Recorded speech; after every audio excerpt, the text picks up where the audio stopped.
Hello, welcome to another episode of Spirit Fed Body Led. I'm your host, Dr. Julie Two Moon, and I'm so glad that you're here with me today because I wanted to talk about the flu. I have had so many people reaching out to me asking, what do I do?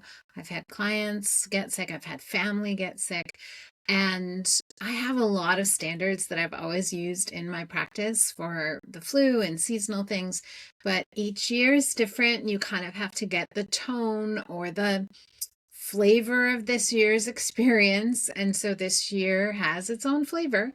And a lot of the things that I've classically used have worked, but not as well as I like. And more recently, I added some things to my protocol and found that they're doing the trick, which tells me something extra about this year's flu. So I'm going to talk about that. And then I wanted to give you some self-care ideas that are gold standards in my naturopathic practice for assisting the body in recovering from flu. I want you, though, to listen to all of this with a gentle heart. So one of the things that I have a huge issue with in the world is that every year flu season hits and then it's all you hear about. Everyone's telling you how awful it is, and it's basically one big fear message constantly. It's going to get you, it's going to get you, it's going to get you.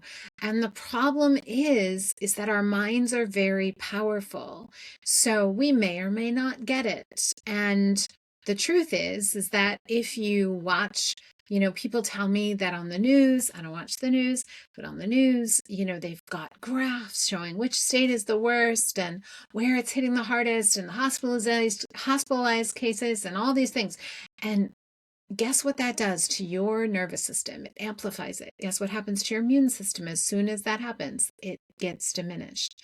So the real truth is you may or may not get it. Focusing on who's got it or how they got it or the cases is not going to help you prevent getting it. It is going to make it actually a little more likely that you do.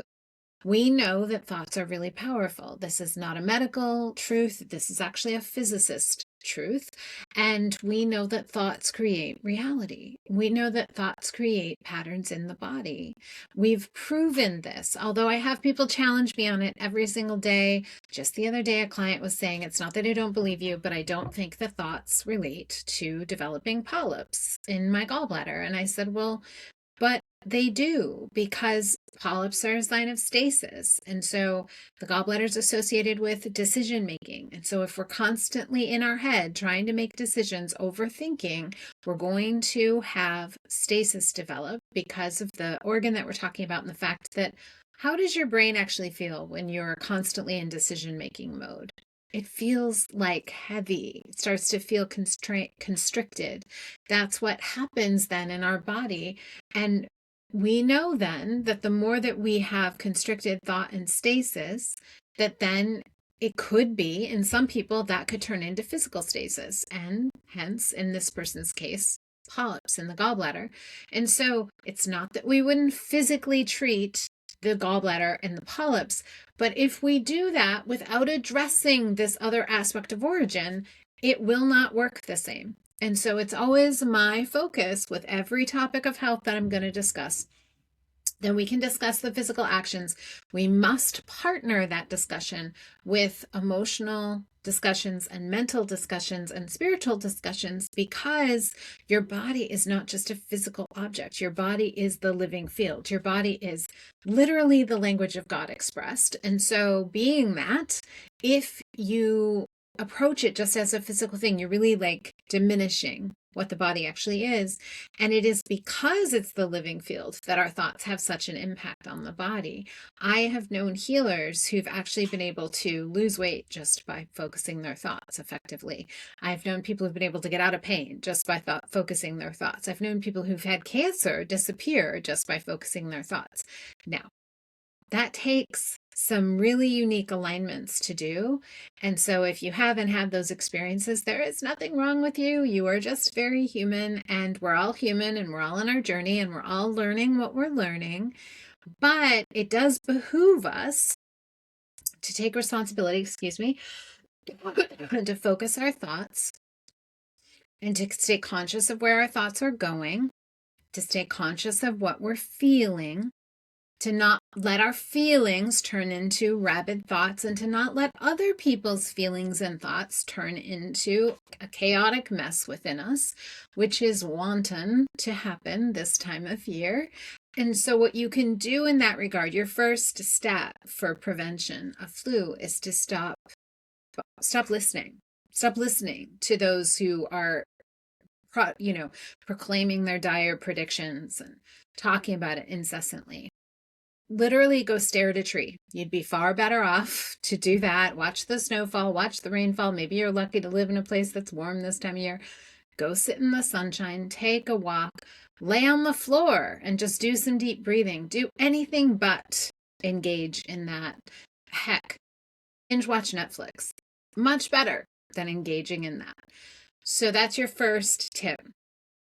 Now, what I've seen really work is monolaurin. It's been fantastic. It's usually used for Epstein-Barr, which brings me to what I'm seeing with this year's flu. I actually think it's an activation of other viruses, which happens. We know that this is a fact, that you can get an acute virus that can activate. Everybody has been exposed to Epstein-Barr. Even if you've never had mono, you've never been diagnosed with mono, everyone has been exposed to Epstein-Barr. I do not then thus recommend that you go and research the multitude of Epstein-Barr protocols out there. Many of them are really funky to me, and they don't actually give the body a return to vitality. Many of them are cold and harsh and insufficient to boost true vitality, and they may actually worsen interior dampness. I'm specifically thinking of the medical mediums protocol.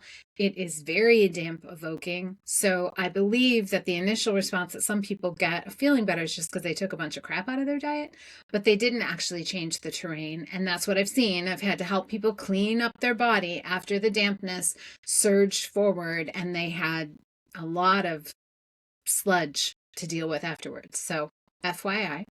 But if you want to work on chronic Epstein-Barr, you can definitely send me a message, because that we can do by building your vitality. But in this case, we're not working on the chronic, really. We're supporting the immune system and making it easier for it to respond. So I've been using with people 3,000 milligrams, every couple hours throughout a whole day. And I have seen it work wonders. And that was almost kind of like put in place sort of by accident when my own daughter got this crud and was still kind of sick a few weeks later. And I gave it to my husband to allay because he started to feel symptoms, and they just turned around like that. I always add to that food-based vitamin C. Now, food-based, not ascorbic acid. Please don't use ascorbic acid for this purpose, because you need the copper in your body to be responsive immune-wise, and ascorbic acid actually displaces copper. So you don't want to do that. You want to use food-based vitamin C. And then you want to use some oregano oil. I found that to be working really well. You want to use 10,000 IU of vitamin A. This is something that you only do at this level when you're sick like this. Please do not do that on a daily, but it can work for acute illness. And then you want to use zinc, and again, dosed every few hours. I have a plan I'll put a link to if you want to do that. I always offer people a 10% discount if you want to do supplements through my Full Script account. And I made a plan for all of this, so anybody can do it. Super easy. Just click buy, get the stuff delivered to you, and either be ready to respond or be able to help your family and friends.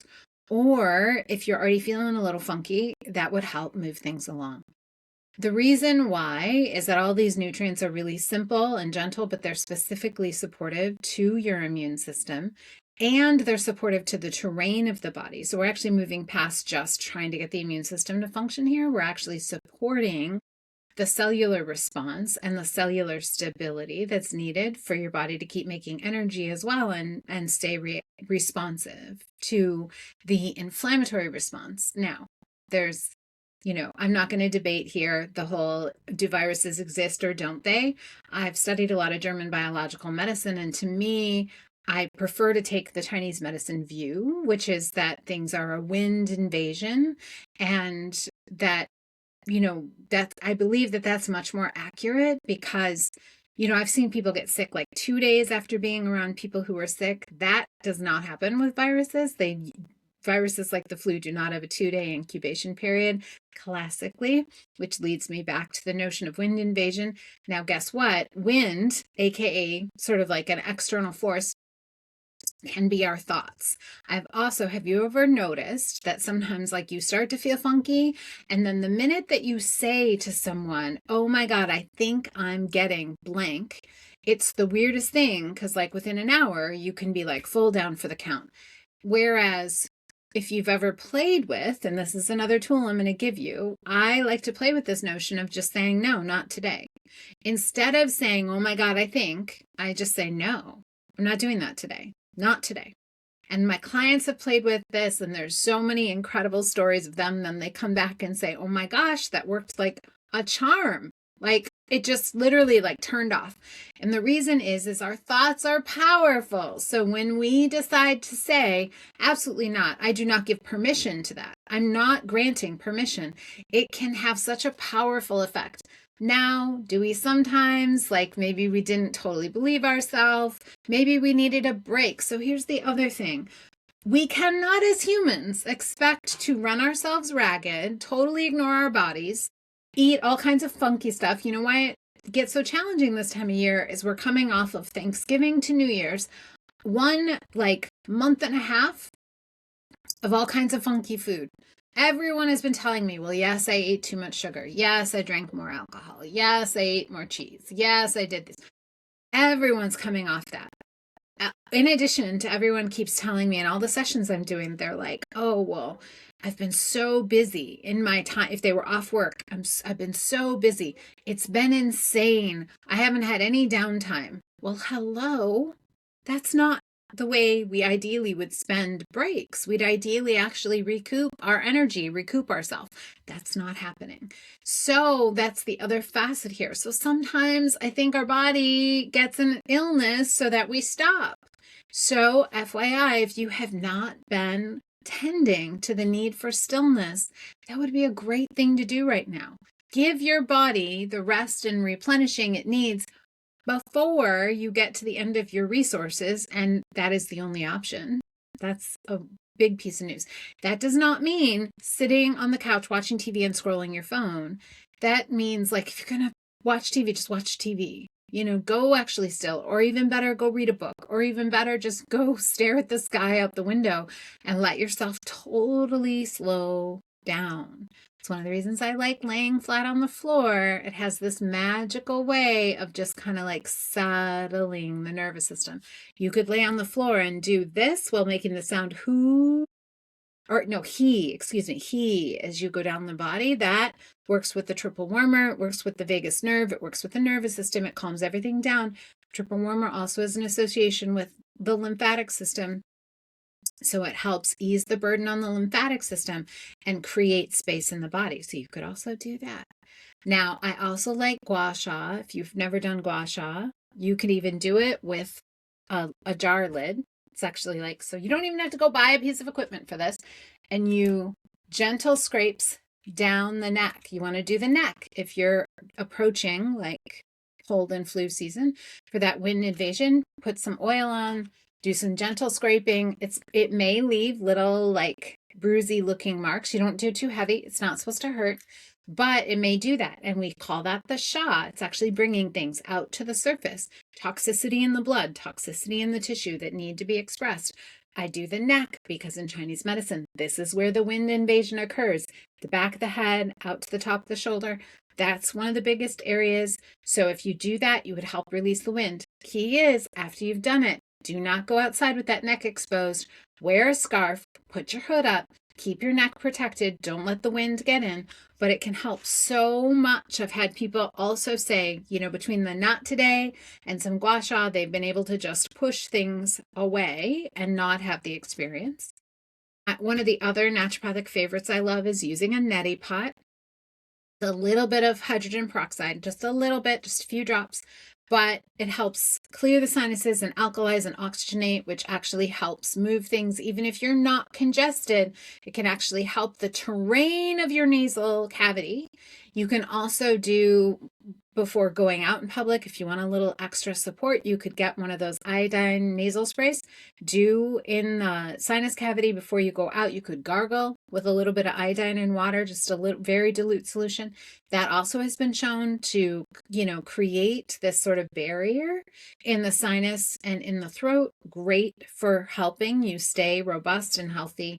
You could also do an old school naturopathic therapy of wet socks. People don't love wet socks, but they love the effect.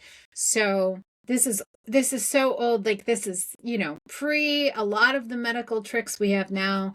These were gold standards. You warm your feet, you take a pair of cotton socks, you wring them out in ice cold water, put them on your feet. You put some thick, usually ideally wool socks over it. You climb right in bed. Surprise, surprise, those socks are going to dry completely at night. Like, I'm talking bone dry, usually even within a couple hours. You don't want to be up and around because it's going to cool your body.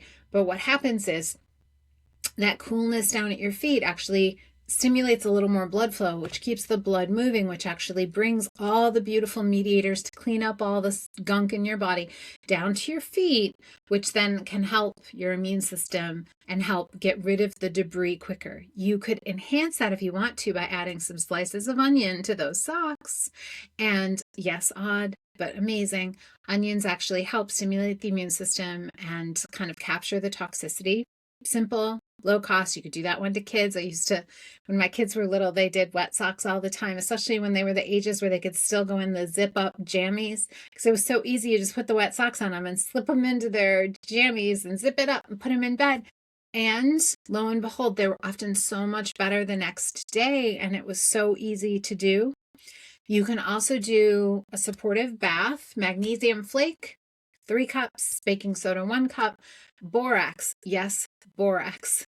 The same kind that you can go buy at any grocery store for cleaning. It's literally fine to use. It's actually very helpful, very restorative. A couple tablespoons in the bath. That'll help your body keep the lymph moving, help clean the blood, help clear the toxicity. Very nourishing, very gentle, suitable for anyone, and it feels good. And then you add the nutrients that we were talking about. I would focus on simple, easy to digest foods. I would not do anything fried. I would cut out gluten. I would cut out dairy. I would do nothing raw. I would do soups. I would do cooked vegetables. I would do broths. And not too much fat, nothing too heavy, because you don't want to ask your body to do a lot of work if you're trying to nourish yourself. January is a great time of year to focus on just slowing down, gentle nourishment, putting these things in place, you could do the baths and the wet socks and even neti pot and gua sha every single day. Even if you're feeling amazing, that would be fantastic this time of year. It would bring on that nourishing. It's slow and steady. Take the time to actually rest. Don't overcommit this January. Ideally, like, it's not the rabid time, like, oh, I'm going to get in the gym so that by May I've lost 50 pounds and I'm ready to rock and roll. Start with respect to your body. If you haven't been exercising in a while, don't go whole hog. Start with some walks outside. That would be beautiful. Get some fresh air, get some sunlight, do some things for yourself. Start with stretching, start with deep breathing, start with, gentle weights. Don't do the frantic start, stop that we have a tendency to do to our body. I think that actually amplifies this as a challenge. And remember, if you tend to yourself in the everyday, you have less that you have to tend to acutely and chronically. So the name of the game is becoming a vital human now in my everyday habits versus continually trying to put out the fires. Cultivating the daily vitality is what I do with people. So you could set up a naturopathic or alchemy session. I can put the link to my calendar. You want to know what would be ideal for you, I'll put the link to the calendar so you could book a free consult. The name of the game is cultivating now, so you have to do much less later. These tips will help you with this year's gunk, and on the whole level, let's work on the totality of you so there's less to worry about. My name is Dr. Julie Two Moon. Thank you so much for coming to this beautiful session. I hope this information supports you. Please comment, reach out, share this with your friends too. The only way that people are going to get this kind of knowledge is if they know it exists. Someone said to me today, that they've known me for almost 20 years, and they said to me, you know what? The kind of information you share is so powerful and so much different than what is out there that everybody would benefit from spending time in healing spaces with you. So like, share, comment, review, and then tell me that you did, because the more you share, I like to give little gifts. And so I'd love to gift you some time or a short session or some other options. I have beautiful worry dolls. My husband makes an incredible immune protective blend. I would love to share. So if you share the podcast, I will share with you. Send me proof of what you shared, and I'd like to send you a little something special. Be well. You are beautiful. You are loved. You are worthy. You're meant to be here. Find little moments of gratitude and live your life to the fullest, because this existence is magical. I love you. Blessings.